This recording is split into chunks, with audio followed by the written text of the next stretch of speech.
Hello, this is Masako Ogawa, and I'm a climate advisor for the project of capacity building on climate resilience in the Pacific. And I'm going to introduce some JICA supports in the Pacific to enhance climate resilience.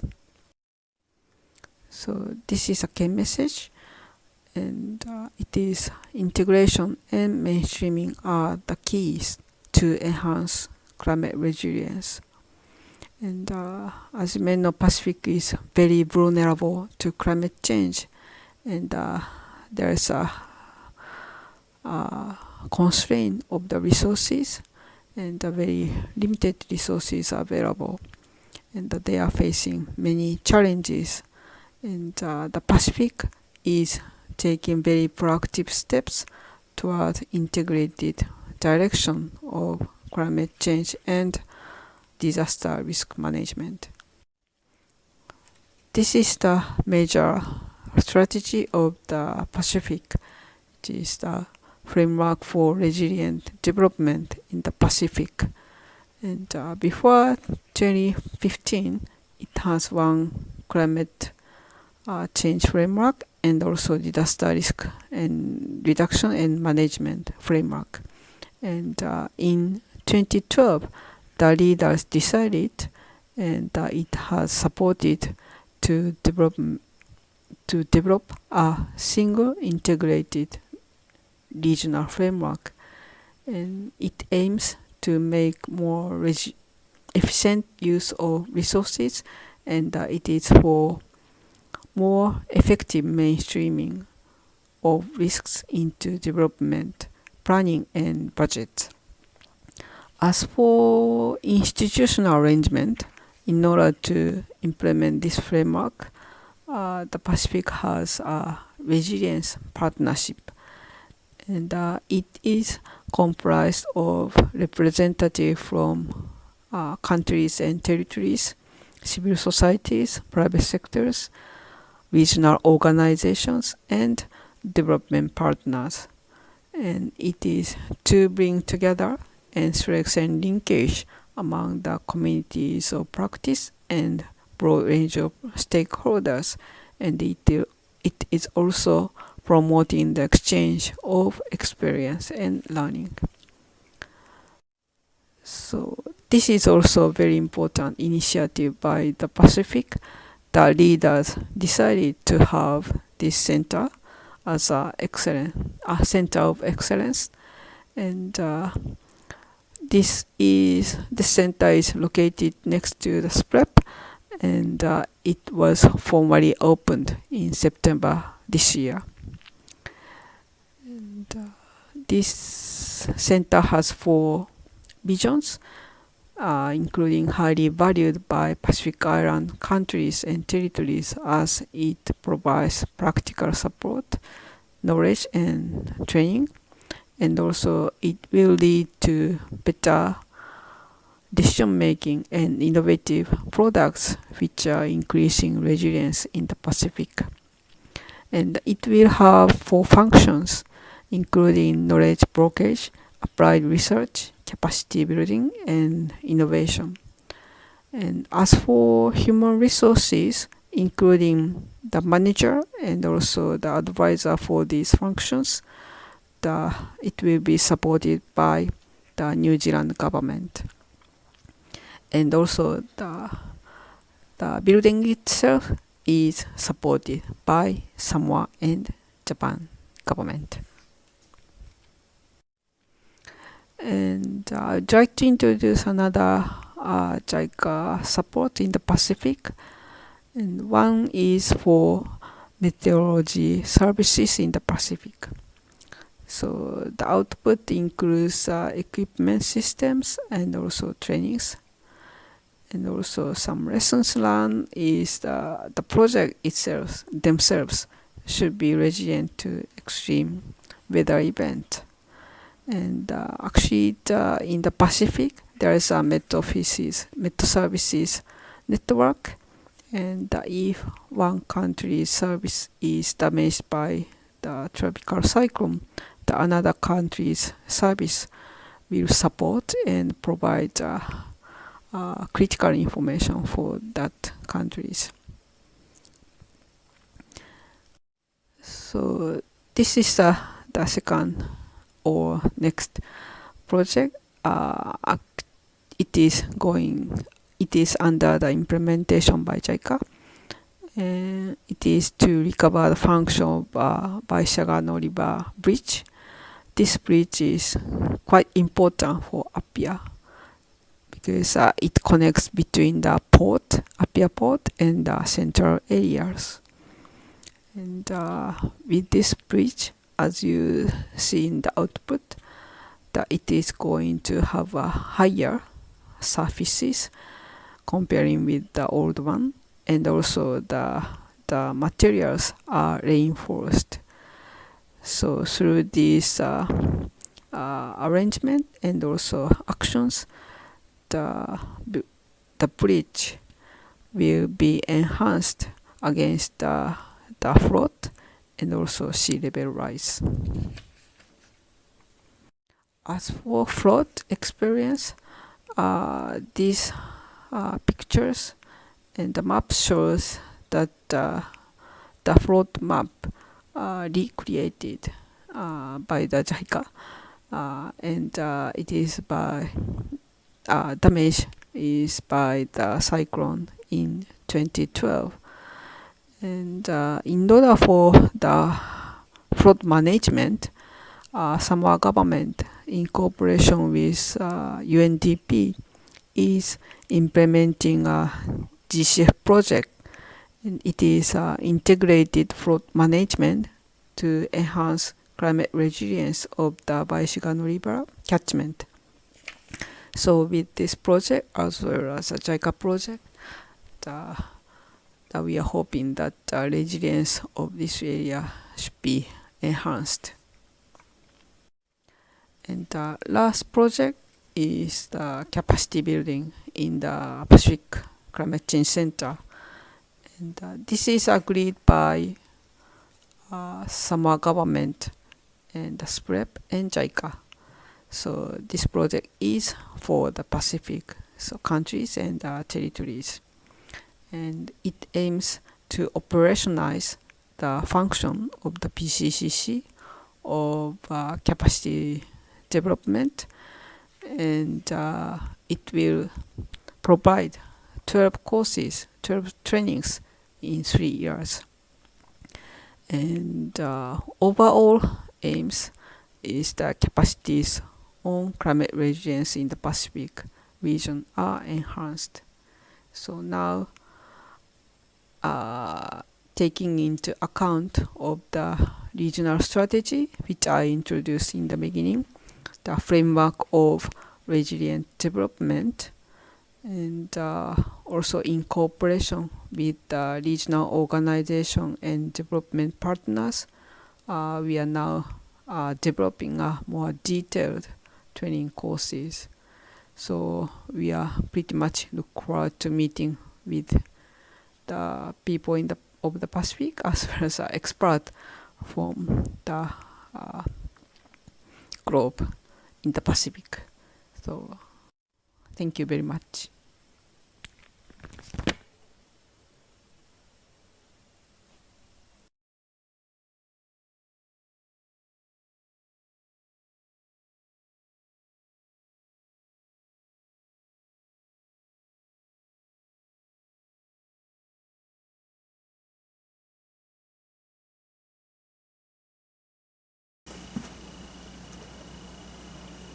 Good afternoon, ladies and gentlemen. Welcome to Goto City Hall. I am Juri Tada. Thank you all very much for coming today. Of course, I can see you. I am grateful for the chance to speak here today, and I would also like to thank all the people who made this conference possible. I hope you all were having a pleasant time here today. Let me start by introducing Goto City. Goto City is located on the westernmost edge of the Kyushu area, about 1,000 km from Tokyo and 100 km west of Nagasaki. The population of Goto City is 37,000 people. In order to revitalize the island, Goto City has undertaken 4 major projects involving the UNESCO World Heritage Site, Hidden Christian Site in the Nagasaki region, tuna aquaculture, the promotion of camellia tourism resources, and it's important, the promotion of marine renewable energy. Now, let me speak about our floating offshore wind power generation project. In 2010, the Government Ministry of the Environment began the floating offshore wind turbine demonstration project off the coast of Kaba Island. In 2012, the 100 kilowatt pilot turbine was installed as Japan's first grid-connected floating offshore wind turbine. Although a typhoon packing a maximum wind speed of 180 km per hour pounding the floating turbine, it remained undamaged, becoming the world's first floating wind turbine to withstand a typhoon. The floating turbine is designed to right itself and return to its original position. In 2013, Japan's first commercial-scale 2 MW demonstration turbine was deployed off the same island. The total length of the full-scale turbine is 172 meters with a weight of 3,400 tons. Each of the 3 blades measures 40 meters in length. It is attached to the seabed with 3 chains. During the demonstration project, we found that the turbine effect on the environment are minimal. After the Ministry of the Environment demonstration project was completed in 2016, the 2 MW floating wind turbine power station began commercial operation in the waters of our city's Sakiyama area, becoming Japan's first marine renewable energy facility that sells electricity. Now, we are planning to build a floating wind farm consisting of 10 or so turbines. Next, I will discuss the fish gathering effect of the turbine. We found a large quantity of seaweed, soft coral, and other marine life surrounding the turbine. It has attracted and become a sort of residence for fish. I think building floating offshore wind turbine is like creating a marine forest in the ocean. Our goal is to create an environment-friendly marine renewable energy facility and fifthly by installing an artificial gathering place for fish and a floating reef where fish can breed and live. We hope that the evolving habitats created by the introduction of marine renewable energy will help revitalize the fisheries. For example, the sea around Goto has suffered from sea desertification and important seaweed beds where fish are born and live have disappeared. Fishermen from the Sakiyama area, where the wind turbines are located, worked together to help regenerate the seaweed bed. They succeed and were happy to be able to harvest the seaweed for the first time in 10 years. We would like to create an ecosystem for fish by combining the regeneration of seaweed bed and the fish gathering effect of offshore wind power generation. Next, let me explain about our other marine renewable energy project involving a tidal current turbine demonstration field. The Government Ministry of the Environment Tidal Power Demonstration Project began this year in this area, and the turbine is going to be installed during the 2019 fiscal year.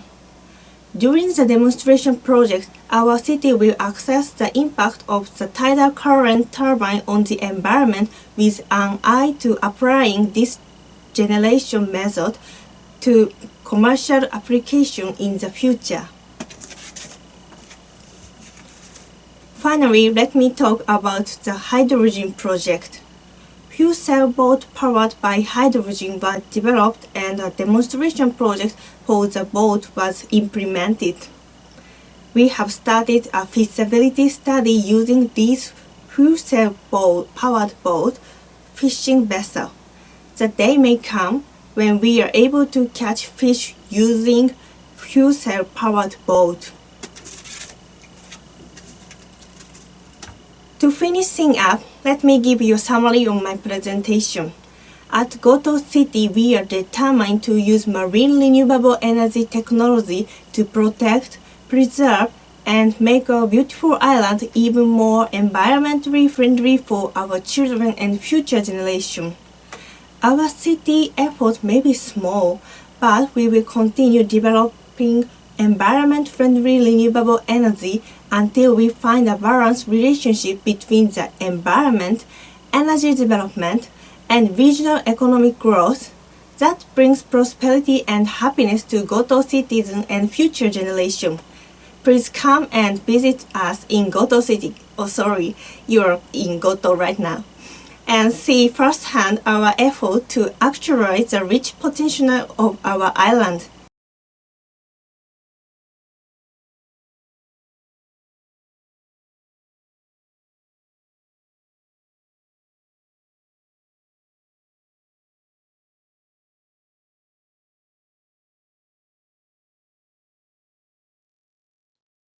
Hello, good day to everyone. This is Michael Abundo from Ocean Pixel, here to speak about marine renewable energy towards sustainable integrated coastal, island, and maritime energy ecosystems, particularly in the Southeast Asian region. A little bit about Ocean Pixel. We were incorporated in 2014 as a spin-off entity from Nanyang Technological University. We focus mainly on making marine renewable energy a reality, seeing that not a lot of energy ecosystems consider marine renewables as part of the mix. So there was a lack of know-how, skill set, and even demonstration projects that paved the way towards the uptake of marine renewables such as tidal energy, wave energy, even marine floating solar to be part of the energy mix. As such, Ocean Pixel provided a lot of intelligence for the Southeast Asian uh, industries and sectors, looking at electrification efforts, not just electricity supply, but also for other applications like transportation, even aquaculture, etc. The suite of services that we have been working on ranges from resource assessment all the way to project intelligence management, R&D, as well as looking at information and report products that could be useful for project development. I think we all know the significance of oceans. Some numbers are mentioned in this slide.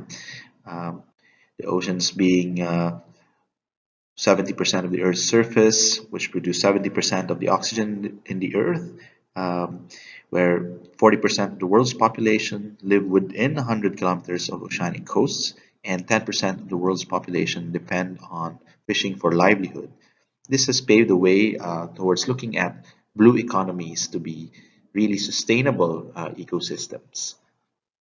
The makings of sustainable marine ecosystems include minimizing greenhouse gas footprints of various activities in the marine space, efficient and sustainable use of these spaces and resources.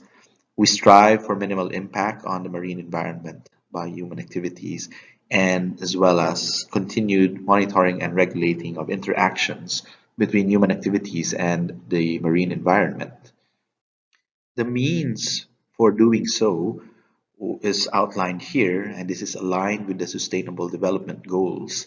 I think I'd like to focus on the energy side of things, but not to discount the fact that energy is an enabler and that when we look at projects, we need to look at it in a holistic manner where energy is not just for electricity supply, but also for other end use applications.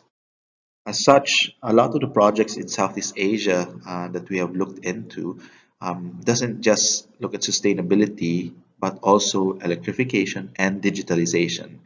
These three we see are pillars that would make projects a bit more robust. When we say electrification, we actually mean it to be more than just electricity supply, but also includes the electrification of transportation, where we move away from fossil fuel-based systems and, let's say, into electric boats, for instance. Electrification of ports, automation of processes, looking at energy storage systems that could be battery-based or something else, maybe mechanical system or pump water, aquaculture applications, water production, desalination, ice making, and others. Thus, a framework for sustainable integrated development for islands and coasts is something which a lot of project developers may not have yet had wind of, but now, especially for islands, it is important to look at the development of an energy project in a holistic manner, where you have green marine and maritime ecosystems combined with renewable energy that's used for different applications like aquaculture and water and cooling, transportation, fisheries. So this is now how we would like to develop projects in the future so that they become a bit more long term. And marine renewable energy plays a big part in that because the space allocated on land will primarily be used by humans for settlement and other activities.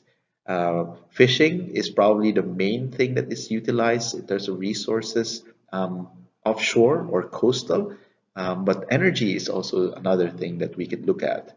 Marine renewable energy is defined by the European Science Foundation as renewable energy production that makes use of marine space or marine resources. Now, that means even offshore wind, floating solar, and marine biomass are part of marine renewables. More often than not, people use marine renewable energy and ocean renewable energy interchangeably, but ocean renewable energy is just a subset of marine renewable energy. So ocean renewables constitute five different types of resources: currents, tides, waves, salinity gradients, and thermal gradients, which I'll speak more in the next slide. For ocean renewable energy resources, currents could be ocean currents or tidal streams. We can harness them through hydrokinetic turbines or other means as well. Tides, where you have tidal ranges, have harnessed the high tide and low tide action of the sea. Wave energy, because of the disturbances on the surface, we can also harness the energy from them. Ocean thermal gradients and salinity gradients could be harnessed by OTEC and salinity gradient membrane technologies respectively. And these are actually very good to explore, although not all of them are ready in terms of commercial technology readiness at the moment. But it's good to even consider that some of them, especially tidal and wave energy converters, could be incorporated in sustainability projects already. Now, in terms of the technology readiness levels, I think offshore wind is already commercially viable. Marine floating solar is in the pre-commercial stage. Wave and tidal energy are also in the TRL 6 to 8, from lab-based prototype systems all the way to pre-commercial scales. OTEC salinity gradients, however, are still in the middle readiness levels, where they are slowly maturing, but are not yet in the pre-commercial stages. For Southeast Asia, what's relevant is floating solar in the marine environment, tidal currents where there is resource, wave energy also where there is resource, thermal gradients because we are in the tropical region. The resource is very high, although the technology readiness level is in the medium stage. The tides, however, only range from up to around 3 meters in terms of the tidal range, which means that it may not yet be economically feasible. And for some locations, there is a lot of sensitivity in the environmental impact. For salinity gradients, the first applications would be to look at desalination plants, where it's good for energy recovery. Um, so, that being said, marine-related renewable energy options should be part of project development studies as well. Globally, we know that Southeast Asia has not been really explored that much, but based on our own estimates around the region, there could be at least 1,000 sites of 200 megawatts each. So that's a lot of energy that could be produced. Orkney, the Orkney Islands in the north of Scotland in the UK are what we turn to because Southeast Asia is primarily an archipelagic region, so coast, islands, and I think the Orkney Islands, which produce more than 100% of their demand already met by renewables since 2014, would be a good example to look at. And it's possible to have a cluster of islands to be powered 100% by renewable energy. This is the dream for the region as well. Now, for developing countries, a lot of the work that's been done is not like the ones that are in the Western world, where they take on the oil and gas expertise. For the Southeast Asian region, it starts small from the ground up. So the work that is done is relatively small scale, in the sub 100 kilowatt scale rather than in the megawatt scale. And the replication of such projects is what will give rise to job creation and the economies of scale in terms of manufacturing. And let's say for island use, you would not have large turbines, rather many small turbines that would be aggregated into arrays. This is an example of a small scale wave energy converter assigned or linked up with a ferry terminal cushion roller system, which reduces the capital expenditure and basically replaces an existing device with something that could harness energy. So this is a project done in Tanah Ferry Terminal, where you have the up and down motion, harnessing significant wave heights of less than zero point 0.5 meters, which is a different technology zone from the rest of wave energy converters that have been developed in more energetic environments outside of Southeast Asia. But we have to look at the synergy of, let's say, aquaculture and wave energy, for instance, ports and wave energy, and other infrastructure with marine renewable energy to reduce the cost, especially on the capex side. So the cushion roller is able to produce electricity, at the same time act still as the impact absorbing mechanism for the ferry terminal. Now this means that instead of just having operational expenses sunk for the ferry terminal, they now have some form of return of investment using the same space and a device that can now extract energy from the up and down motion caused by the waves. Other projects in the region, in Singapore, a floating tidal energy demonstration project was embarked on by a project developer called Envirotech, and they deployed a 75 kilowatt peak tidal turbine near Sentosa Boardwalk, which is a tourist location, um, to demonstrate a combination of tidal turbine with solar and a diesel generator working together.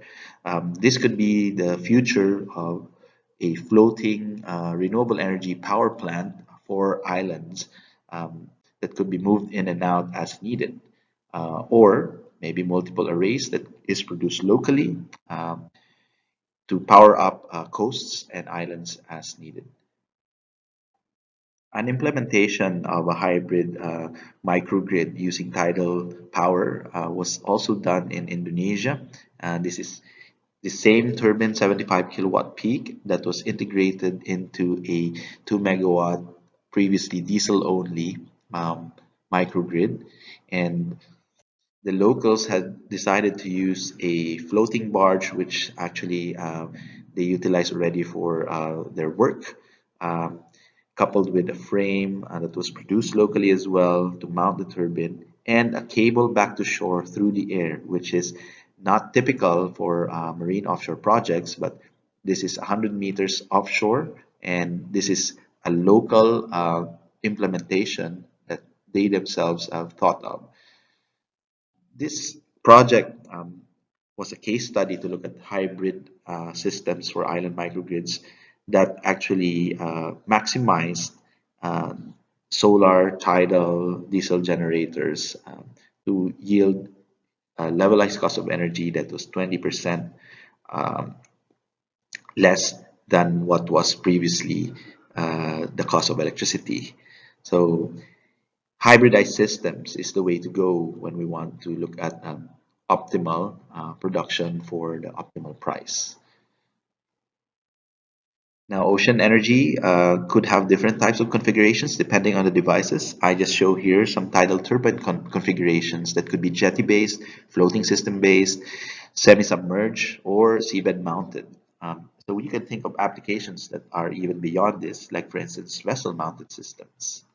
In the end, Southeast Asia will benefit from a rollout of hybridized marine renewable energy systems to have more deployments or to scale the deployments or to have more installations in the same location as you grow. But they will be first looking at off-grid projects before they go into grid-connected projects and large-scale projects. So we see that the islands will take up marine renewable energy first rather than those grid-connected locations.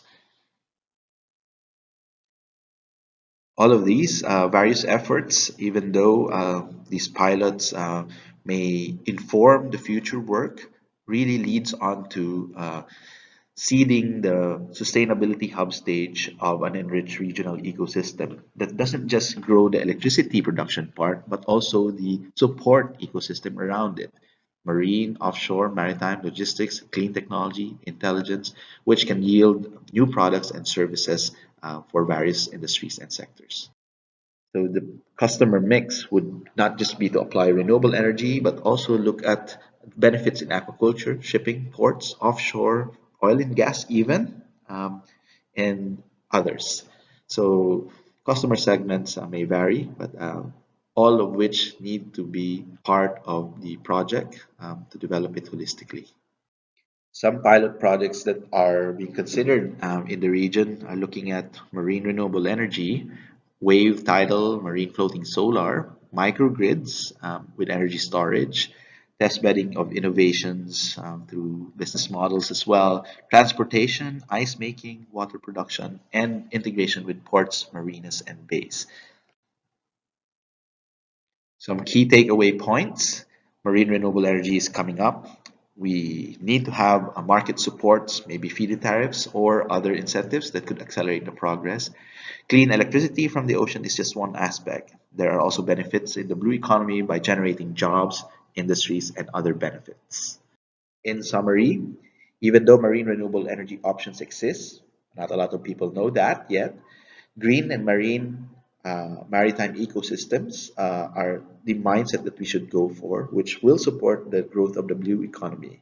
A progressive development approach towards this blue economy will need to also include not just technology development, but also leveraging the marine maritime ecosystems of countries and regions, develop local capability for the supply chain, have demonstration and pilot projects, as well as look at hybridized systems and co-applications to have uh, a good key to success.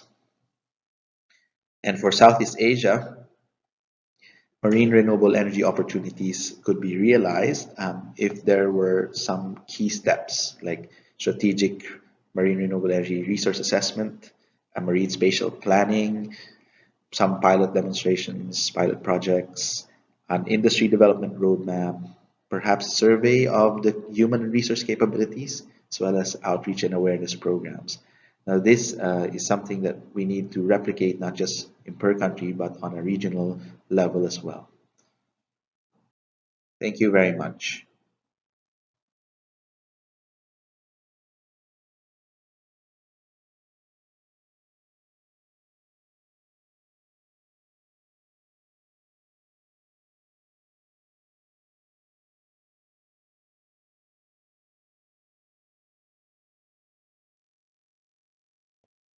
Hi everyone, I'm Shin Imai of Ministry of Land, Infrastructure, Transport and Tourism, namely MLIT of Japan. In my presentation, I'd like to explain some of the actions taken toward greenhouse gas emission reduction in the shipping sector and international cooperation activities to promote greenhouse gas reduction. This first slide shows the amount of CO2 emissions from international shipping. Greenhouse gas emission from international shipping consists 2.1% of the whole. It is predicted to increase from 1,000 million tons to 3,000 million tons in 2050 in accordance with the expansion and growth of the world economies and trade. A ship engaged in international voyage involves many countries such as registered flag state, nationality of seafarers, operator, and shipper, as well as exporting and importing countries. Those countries would be changed depending on the trade the ship is involved. Even the registered flag can be changed. Such complicated characteristics of shipping make it difficult to allocate responsibility of the greenhouse gas emission to a certain country.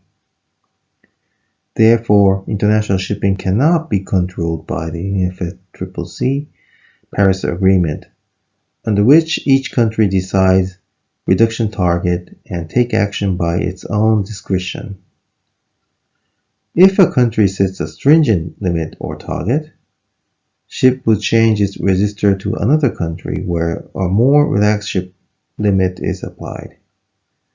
Therefore, shipping needs a common unified regulatory framework. From such reason, shipping is exempt from the framework of UNFCCC and controlled under the framework of International Maritime Organization, IMO, which is one of the special agencies of the United Nations, dealing with international regulations for ships under the principle of non-discrimination.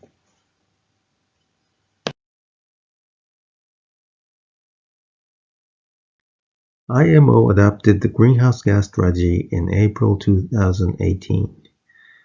In the strategy, member countries committed to reducing greenhouse gas emissions from international shipping and, as a matter of urgency, aim to phasing them out as soon as possible in this century, along with ambitious reduction milestones.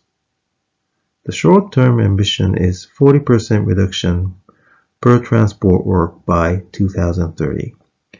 The mid-term ambition is 50% reduction of total annual emissions by 2050.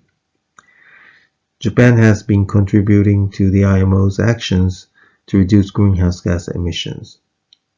It proposed and led to the adoption of international regulations, guidelines, and strategy. For example, Japan led the development of mandatory requirement of design improvements of new ships that was adopted in 2013. Japan also proposed the reduction milestones in the strategy. Mr. Hideaki Saito, who is our colleague in MLIT, is chairing the Marine Environment Protection Committee, MEPC, of the IMO.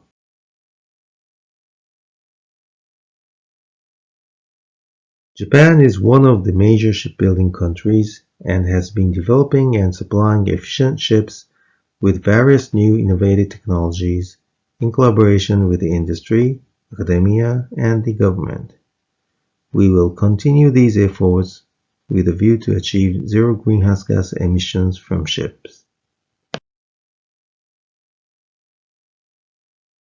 Japan is supporting developing countries through policy making, capacity building, and provision of ships. With regard to policy making, we are promoting introduction of environment-friendly ships, in particular in Asia and Pacific Islands. With regard to capacity building, we are dispatching experts, providing and supporting training and fellowships.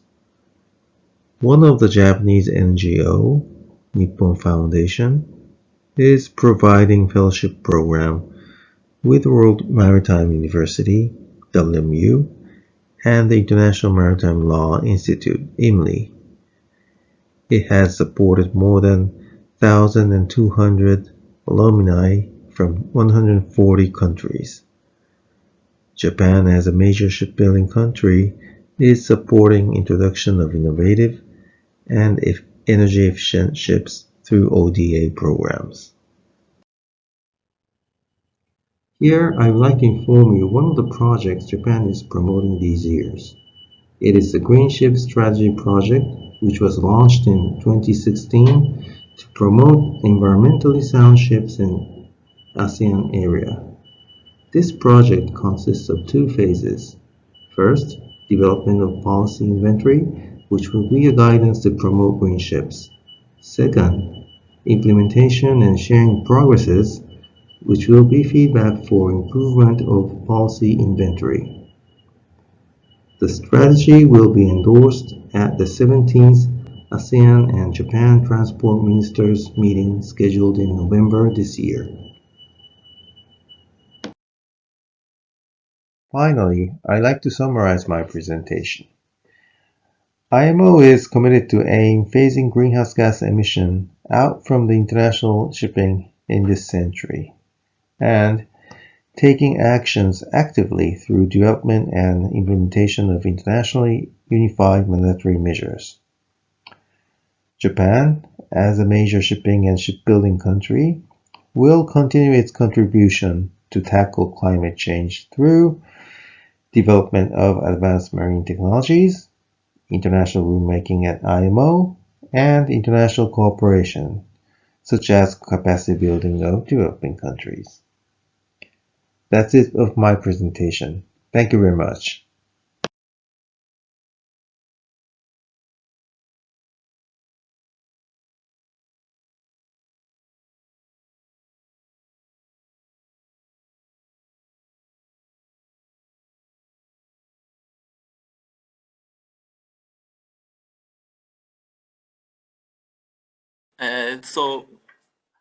I think we can start the meeting now. Thank you everybody for joining us. Kindly Ms. Ogawa from JICA has accepted the role as a moderator of Group 2, so I would like to give her the microphone soon, but let me first introduce myself. I am Riki Nakajima. I'm the member of the OECC. I have joined this session as a secretary with help, yes, and I have been reading every presentation of you and it was very interesting, so I'm excited to hear today's very new findings. Thank you very much. So Ms. Ogawa, can you, the microphone is yours now, and I think you can start the session too. Thank you very much. Hello, this is Masako Ogawa, and I'm a JICA expert in the capacity building project in SPREP. SPREP is, I think everyone know, but the Secretariat for Environment Project program in the Pacific, and it is located in the Apia of Samoa, and it is a very nice island, and I hope you can come visit us soon.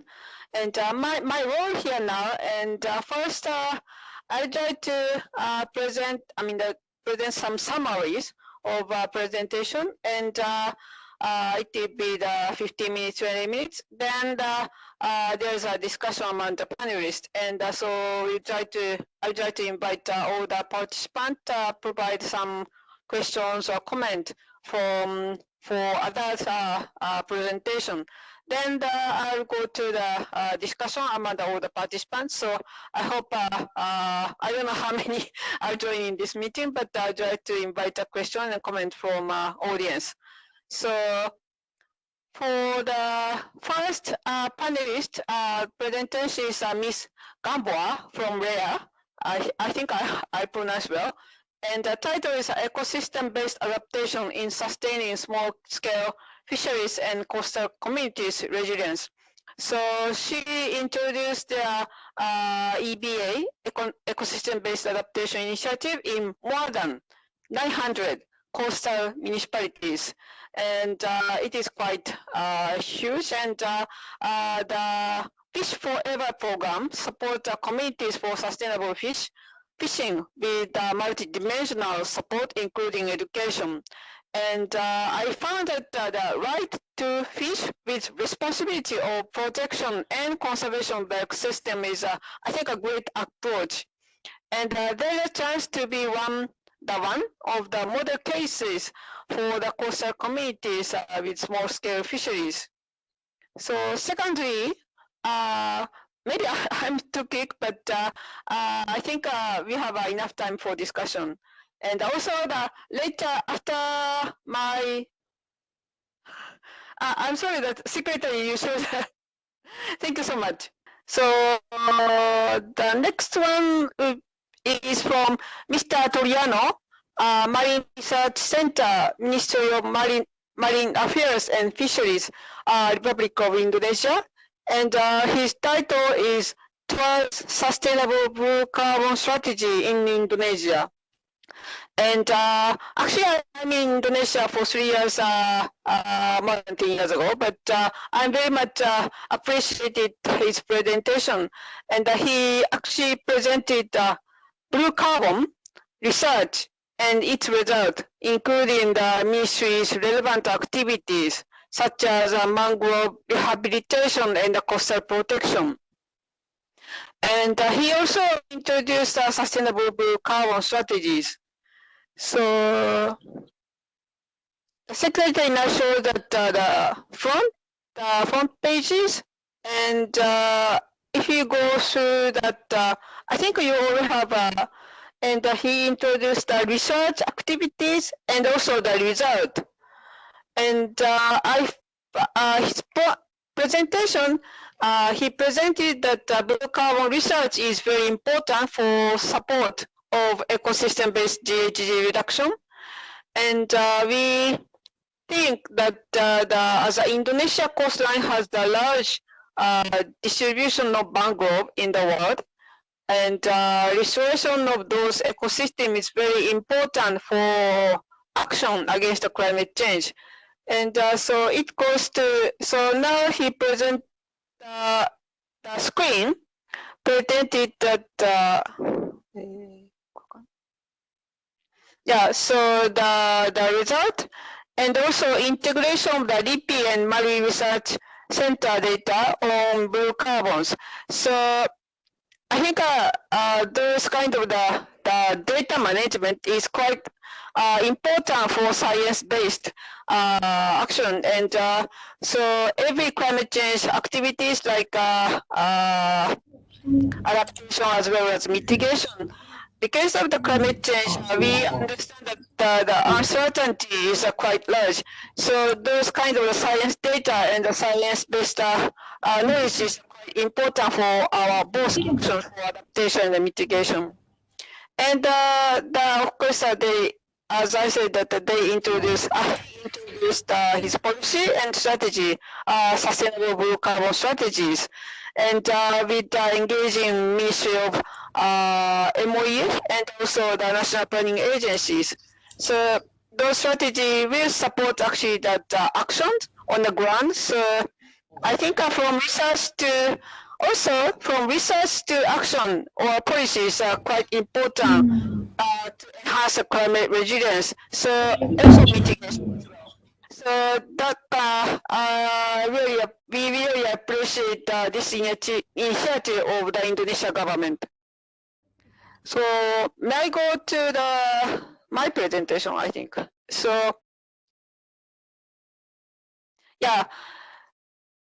So my presentation is very relatively short, but my key message is that already in the Pacific, almost all the countries have developed a strategy of integrated approach with climate change and the disaster risk reduction. And also, it has regional strategy framework, which is the framework for resilient development in the Pacific. And through this strategy as well as the partnership, they have enhanced the climate resilience as well as disaster risk reduction. So I think for Japanese, we are last week, actually this particular event were hit by the Hagibis, the largest, I think, in the country typhoon in Japan. And but for every Pacific, not every actually, some Pacific country, actually that area, that country is located in the where the typhoon produced. And so that's why those countries are actually not affected by the tropical cyclone. But most of the countries are very keen to reduce the risk of from a tropical cyclone, as well as to reduce the impact. So the disaster risk and also climate change adaptation is quite both important, so that in order for them to take action effectively and efficiently, they have they are thinking that the integrated way. So I introduce some activities of the JICA, including my project, which is in the new implemented in the new Pacific Climate Change Center in Apia. Okay, so I'd like to go to the next presentation. And next one is that Mr. Kitagawa and Ms. Tada from Goto City, and the presentation is on marine renewable energy utilizing the gift from the sea. So actually I visited the Goto City, which is quite beautiful. So I would like, in addition to Samoa, please visit Goto City as well. And they introduced the offshore floating wind turbine and harvesting marine forest, which harvesting the marine forest, and also the tidal power generation as well as the hydrogen fuel sailboat. So those kind of the pilot as well as actually they already commercialized this wind turbine power system, and of course it is connected to the Goto City as well as I think I already connected to the Kyushu area. So it is very actually nice to hear that the actually working power plant has created new habitat for the animals around. And the Goto City will continue its effort as one of the Japanese pioneers of the eco-friendly communities. So I'll move to the fifth panelist, Dr. Bundo from Ocean Pixel. And his presentation is on marine renewable energy towards sustainable integrated coastal island and maritime energy ecosystem. And he introduced variety of technology and variety of initiative in the developing countries and some pilot project. And also the interesting is because so among our panelists, I think he is on the private sector side. And also, actually, I have to mention in the beginning, but this session covers a whole range of stakeholders from LGO, national government, and local government, as well as bilateral and international donors. Missing, but international activities. And he is introducing some initiative from private sector side. And as I said, that he introduced many pilots and initiative in developing countries. And also, his presentation is quite large, but from the perspective of from pilot or seed to large-scale application, and from grid to large-scale, from off-grid to large-scale grid tidal project. So he presented how it will grow to the how can I say, the market application, and also that kind of the pathway or process is quite interesting from us, from actually the governmental side.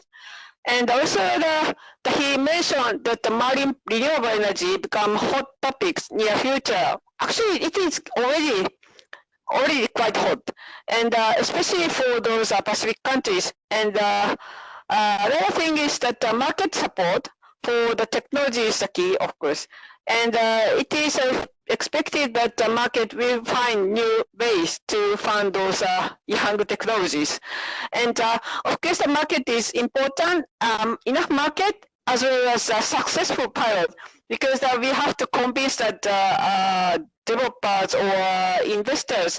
So we are hoping that those pilots become success and invite the investors as well as national government or local government, so that the market increase as well as the cost of these technologies should be reduced.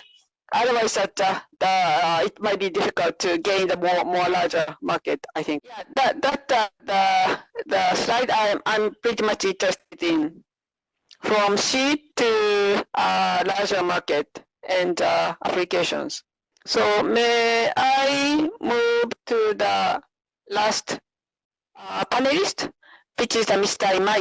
And his presentation is on the GHG reduction in the shipping sector and international cooperation. So he presented some regulation for international shipping, global commitment in the shipping sector, and Japan's international cooperation in maritime sector, as well as ASEAN green ship strategies. So from the countries in the Pacific, actually there's one of regional center of the IMO in Fiji, and also the SPEP recently have some kind of the sub office or sub-regional office, and both in the Fiji SPC as well as SPEP is supporting this initiative through the IMO. And I remember that recently we have a transportation ministers meeting in Samoa, and this GHG reduction from maritime sector is a quite important topics for transportation ministry of the Pacific. And so we are hoping that Japan, of course, that they are leading this initiative in the global scale, and also we are hoping that their effort is continued, and to reduce the GHG emission, as well as lead the world in this sector, and also including the Pacific. And I'm very sorry to go through, but sorry. So I'd like to invite the panelists to provide additional comment, and so first of all, I would like to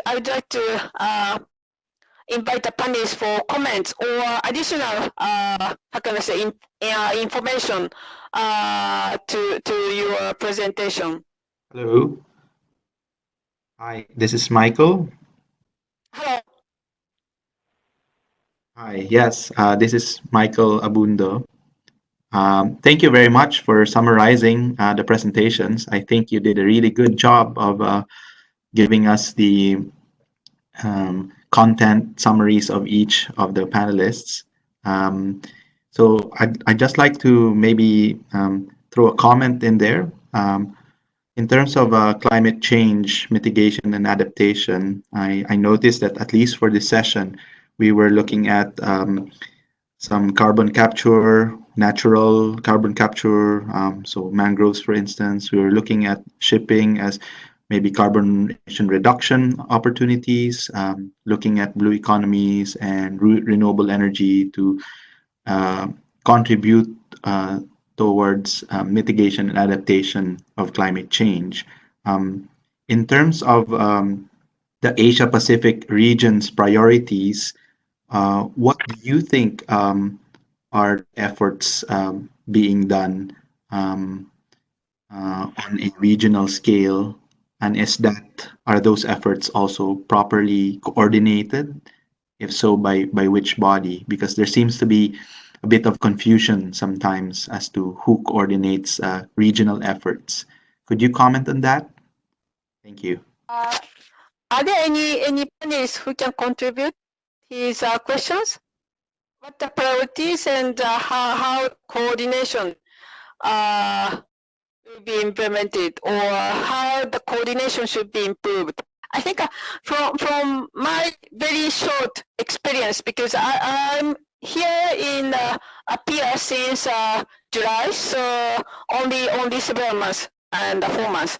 So, but I think in the Pacific, we have a leaders meeting. We have ministers ministry meeting, as well as the always we have some workshop or trainings. So everybody knows everything, everyone. So, but coordination actually, because we have so many, I mean, the priorities or issues, and that is even though it is Pacific and even largely one atoll countries or one volcanic countries, actually that the situation are quite variety. So I sometimes feel that it might be very difficult to have a coordinated way, but as for myself implementing the project for the capacity building, I think basically, as I introduced, the one of the key document, which is the framework strategy, as well as every year's leaders commitment, that is quite important. So even though among the project, among the initiative, which might not be coordinated, but they are always looking at those strategies, regional strategies, as well as national strategies. And so we are hoping that in the end, we can support those strategy, have some quite good outcomes, and also does have some monitoring and evaluation system, so that every several years, those kind of the initiatives should be improved and also enhanced. I hope I can also as a for the priority, as I say that it's pretty much different from every countries, but as a Pacific, of course, resilience is quite important. So, and even though resilience, it might from health sector, it might from coastal sector, or it might from agriculture. So every sector has each priority. So it's very difficult. I'm very sorry, but it's very difficult to identify specific priority. Thank you. Thank you very much for that. I think the participation of the industry in the meetings would be useful, and I think right now in Southeast Asia at least, we are not aware of any coordinating body on a regional level, but on a per country level there are climate change agencies or secretariats, so that's good. But I think on a regional level, maybe there is a need for a coordinating body to be maybe established or at least strengthened, and we can learn, at least the Southeast Asian countries can learn from what the Asia Pacific teams have done, I think. So thank you for that. Thank you very much. And, may I invite the panelists for your comment or so additional input? Can I have a comment? Please.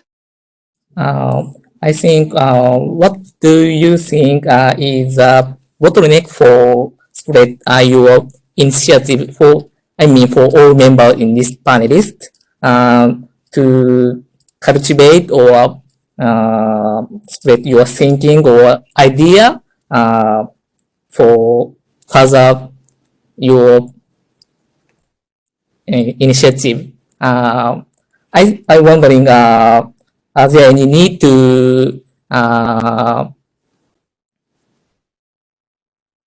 the panelists want government need to some kind of regulation or other rule making are needed or not? Thank you. Thank you very much for your questions. And so, may I ask again back to the Mr. For example, so I think I'd like to have all the panelists answer this question, but firstly, I'd like to invite the Mr.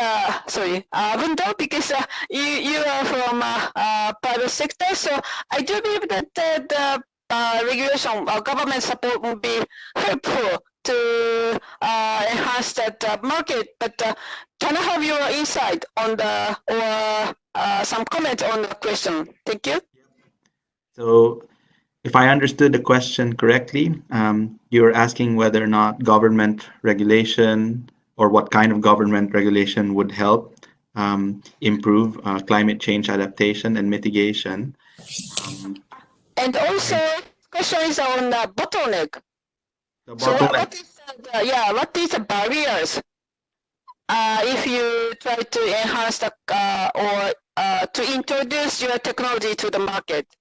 Bottleneck and also barriers. As well as so any needs from governmental.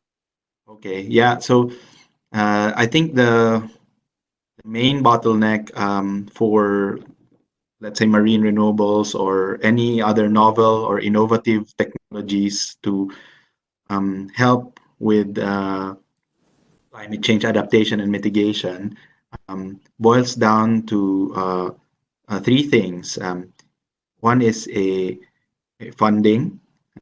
So there isn't a lot of early stage funding for new technologies to come in. There are some R&D incentives here and there, but I think some form of funding for industry and collaborative work between industry, government, and academia on various scales would be needed. That's the first one. Second is that government, when you say regulation, not really regulation, but the government priorities are thrust. So if they are really into climate change adaptation and mitigation with, let's say, a carbon emission reduction mandate, then what kind of encouragements, be it law or some form of permitting and consenting, accelerated processes that could facilitate deployments of these new technologies would really help. And even working with the local stakeholders, that's something that the government can really facilitate and encourage. I'd say encourage is a bit good, because right now, if the government is a bit passive and they just let the industry sector do all the work, there's a lot of pathfinding. For example, in Singapore, they try to do marine floating solar projects, and they needed to talk to different agencies, ranging from the National Environment Agency to the Maritime Port Authority to the Singapore Food Agency, to the Land Authority. So many agencies that they need to talk to, and it's not sort of properly coordinated yet. I think the other countries also have the same thing, but forming a committee, an interagency committee to deal with something like this would have been very helpful for the industry. So I think that's sort of the second bit, right? So funding, government encouragement, I would say. I think the third one is the bottlenecks in collaboration. So collaboration normally comes only if there is an active support from most parties. And probably right now, a lot of the technical expertise will come from industry and academe. Sure, the government can come in and contribute. The financing sector, like banks, traditional fund handling organizations, will have a lot of doubt about new technologies. So somehow, to encourage deployment of new technologies, you need to prove it first. So there's a chicken and egg issue there. You know, how can you prove it if you will not be given appropriate guarantees and warranties, or the loans will not be released? So some form of pool for de-risking these early stage projects are needed. And I think at the moment there isn't a lot of those buckets to tap onto, or that people don't know that there are those buckets to tap onto. So I think there needs to be a coordination between the climate change authorities, maybe the energy authorities or departments of energies, right? And also the maybe the private and public finance sectors to talk about how they can bridge the gap of new technologies being deployed in actual projects. So I hope that's helpful. Thank you very much. Thank you very much. Thank you very much for your comment. And I think I tried to also invite another three panelists, Ms. Gambo and Mr. Toriono, and Mr. Kitagawa and Ms. Toda. So first, I'd like to invite Ms. Gambo for your comment or insight or input for the questions. Or any comment, I would like to invite you. But if you provide your insight on the bottleneck for your initiative, like Fish Forever initiative, what is a bottleneck, what is a barrier, and what may needed from the governmental side? May I invite Ms. Gamboa? Hi, yes, can you hear me? Yes. Okay, hi everyone. It's nice to be in this meeting. Thank you, Erica, for doing such a good job organizing and getting us all together despite the earlier cancellation of the event. As to the work that we do in the Philippines for RARE, which is an international conservation organization, does not actually touch on to mitigation, although we do recognize that our work does have mitigation co-benefits for climate change, but the main objective or goal that we try to achieve with our work is actually climate change adaptation, seeing that the communities that we work with are actually all coastal communities, which are the most vulnerable or one of the most vulnerable sectors to climate change. Now, when we talk about the bottlenecks or the barriers that we are experiencing in our work back here in the Philippines, one of them is there is just a big data gap in country to inform the decisions that we try to make, especially with our local communities.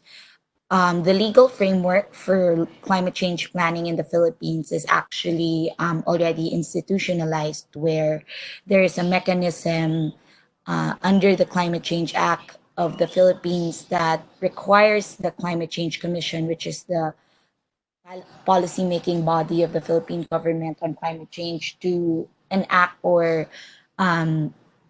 release a national climate change action plan, and there is a mandate for all local governments to translate that to a local climate change action plan. Now, that is one of the things that we prioritize in our work for climate change, where we try to build the capacity of local governments to actually do this local climate change action plan, because we feel that climate proofing your planning is one of the best things that you can do to prepare for climate change, which is basically what adaptation is. The bottleneck here is that most of the local government units are either do not have the technical capacity or have a very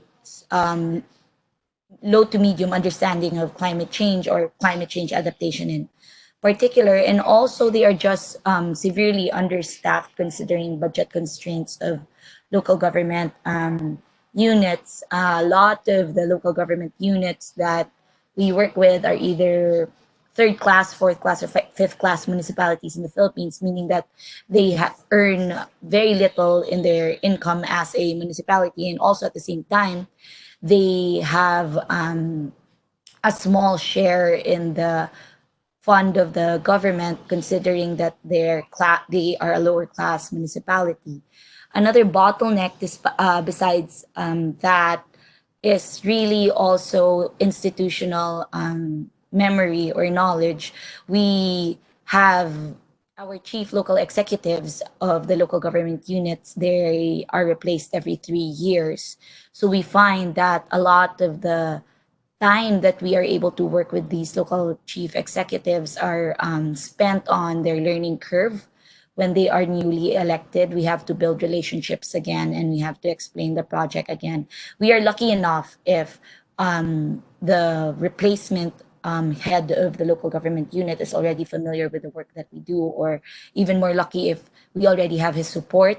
But most of the time, this is not the case. This is the same also with all our relationships with national government agencies, where we see that politics, of course, plays a big role, and that the determination of whoever we work with in a particular national government agency, they are also replaced depending on their politics. So every time someone gets replaced in a leadership or decision-making position in a national government agency, again, we have to work with a learning curve and we have to build new relationships.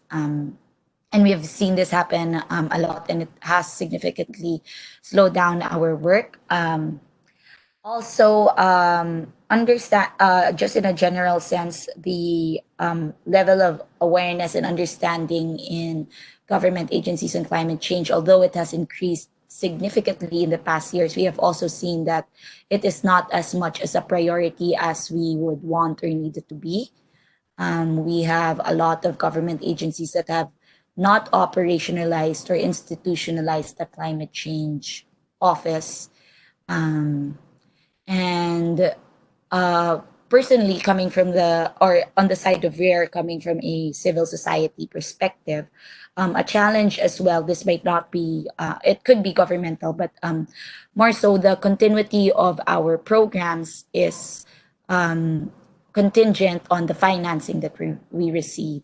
Although one of the goals of the program is to really institutionalize it in the form of governments taking on the program. So that way there will be a budget for it every year. If they include it in their plans and programs in government, they are mandated to provide a budget for it every year. That is one of the ways that we are looking at to make our work more sustainable or to ensure continuity. But as I said, building that relationship and working towards a government adapting your program comes with all the bottlenecks that I just mentioned. And I think for us here, at least in the work that we do, those are our challenges as of the moment. Thank you so much. And thank you very much. How can I say? The experiences, insight from the field. And actually, I feel a little bit similar things in the Pacific, like turnover of the officials. So that's why that is another need from our project, the capacity building. So constantly need the capacity building. So that's why we are working on that one. But anyhow, I'd like to invite Mr. Kitagawa and Ms. Toda from Goto City. Hi. So we are Goto City government staff, and thank you for yes. I'm interested in all your comments, and yes, now so yes, we think so. We depend on our position as city government staff. So, but so we want to government and Japanese government thinks so. Sometimes, so yes, sometimes, for example, Japanese government have their original department and position and conflict. For example, economic growth and protecting environment. So yes, I know it's difficult problem and yes, their position, but so I think we hope to go one goal and the time city government follow their goal and in other words, and we go to city is island and west side of Nagasaki, and we have marine problem, the marine plastic problem, and yes, so sorry, please wait.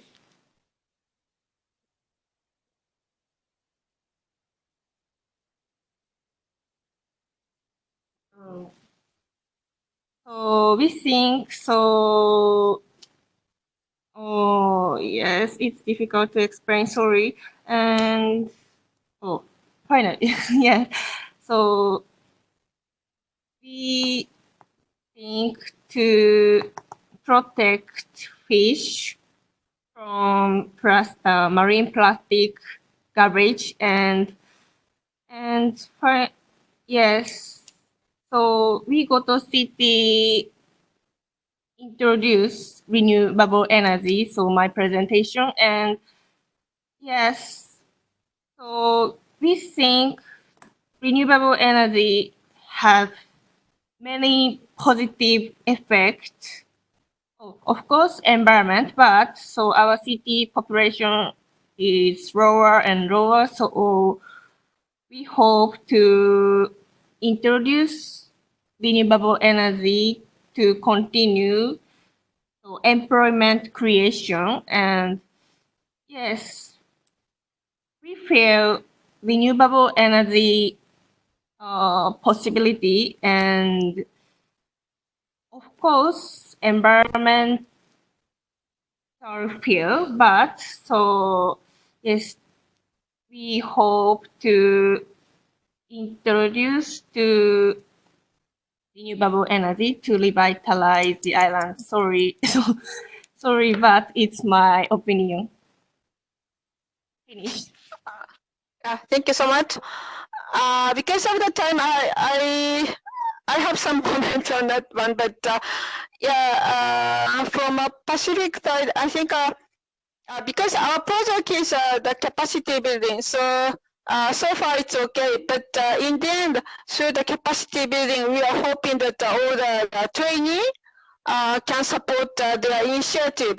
But it might be a little bit difficult to monitor the results, but we are hoping that those training especially support the national adaptation plan. So according to the Paris Agreement, almost all the countries, except some countries which have already submitted plan like Fiji or already produced plan like Kiribati. So other countries are working on the development of the adaptation national adaptation plan. So we are hoping that follow the initiative and support this development of the plan through our capacity building. And so, and another comment, there's some there are many, I think from several panelists, from Ubuntu and also from Goto cities. There's some ministries not necessarily aligned their policy on the climate change.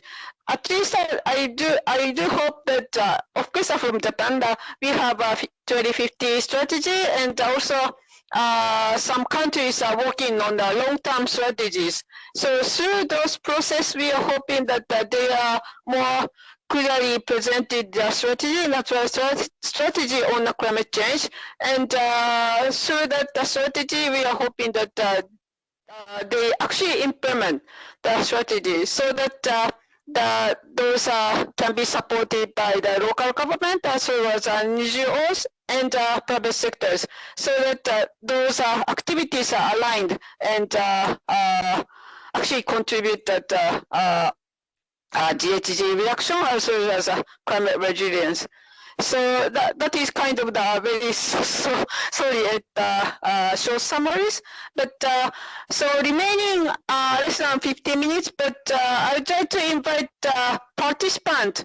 So all the participants. So if you have questions or comment, please, I think raise hand or do speak, please. So if not, so may I also invite Mr. Miura-san, because you have learned from other audience on your question. But may I ask you, what is the bottleneck for your initiative, and what do you think are needed from governmental side for actually support the IMO target? May I have your input? Yes, okay. In regarding to shipping sector, we need the fuel change. I mean, low carbon or zero carbon fuel is needed to achieve IMO's target. But for shipping industry, fuel is not their main task. It means fuel is purchased only. Few shipping companies think fuel is only the thing to purchase. So I think that there is a need to bridge the shipping company and oil company or another fuel company to progress the effort to decarbonization from shipping.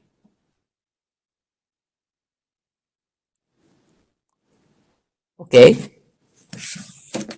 Thank you so much. Yeah, again back to the kind of the role of different ministry, I think. So, and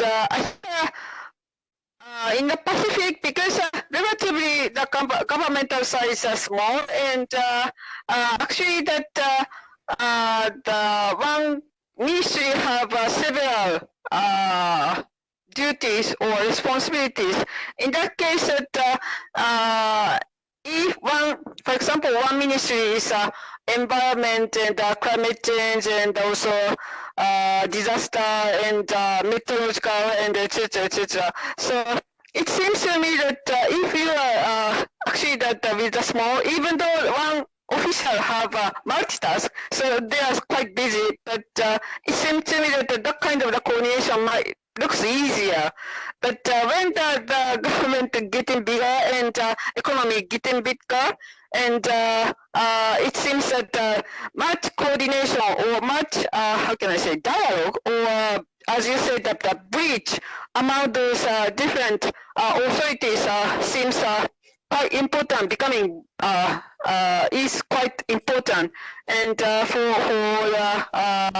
longer term or near short term, I have to say, that zero carbon societies, and also the climate resilience as well.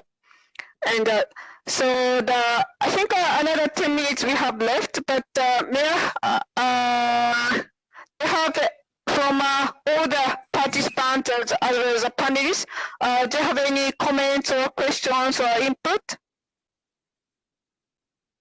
Yes, this is the Secretariat. I think one of the audience, Ms. Keiko Kandachi, has question about the commercial fishing, about the windmills. That in the US there's a competition between offshore windmills and commercial fisheries, and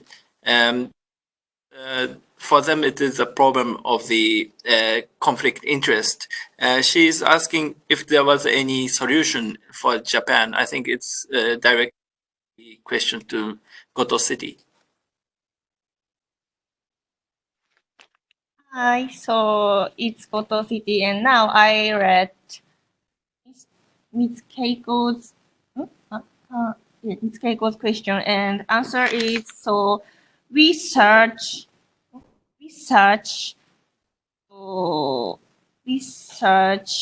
to build the area, not to use fissures, and I mean the area is yes. I think Japanese sea is so rich potential, but we Goto City select less. Yes, I think it's not influenced to fissures. So can you understand? Sorry. 言えてる? Yes, your voice is clear. And yes, one thing, so areas which is actually kind of the right of the fish or not the property, but some areas are pretty much dedicated for fish and some areas are not. So I think that kind of before developing those offshore wind turbines, of course that the government start dialogue with those fishery association, I think. And I heard that from Goto City, actually they intensively have communication with the fisheries fishermen, and also they to try to convince that it will not disturb of fishing, I mean the communities or fishes, and as they presented in PowerPoint, actually that the bottom of the offshore wind now it is rich areas with the coral and small fishes to large fishes. So actually it is become quite nice areas for fishing, and I have learned that, and so I think I'm not quite familiar with the new law for Japan to enhance those offshore wind, but particularly as I said before, particularly important for convince that it will not disturb of fisheries, but actually they provide some areas for coral or new how can I say new building block, I have to say. So for fishes and actually enriching the fishing catchment, I think. So, but yeah, it's pretty much up to that area because they may not be convinced, and because of the change of the tide, change of the shape, etc. So at this moment, it might be better to have many cases around the world because I already have so many offshore wind. So we hope that those cases or those actually publications are available, kind of the science evidence is available for convincing that not disturbing or no how can I say, no negative impact on that areas for development. Also for not only the fish, actually the ecosystem. So we are hoping that this type of power system will not disturb that ecosystem as a whole. So now it's on so up here time is 7:55, but may I close the session, and can I hand over to Secretariat? thank you very much for joining us, and I think it was very nice to have you everybody here. Thank you very much. Thank you. Thank you very much, guys. Bye. Thank you very much. Bye-bye. Thank you. Everyone, bye. Bye. Thank you. ありがとうございました。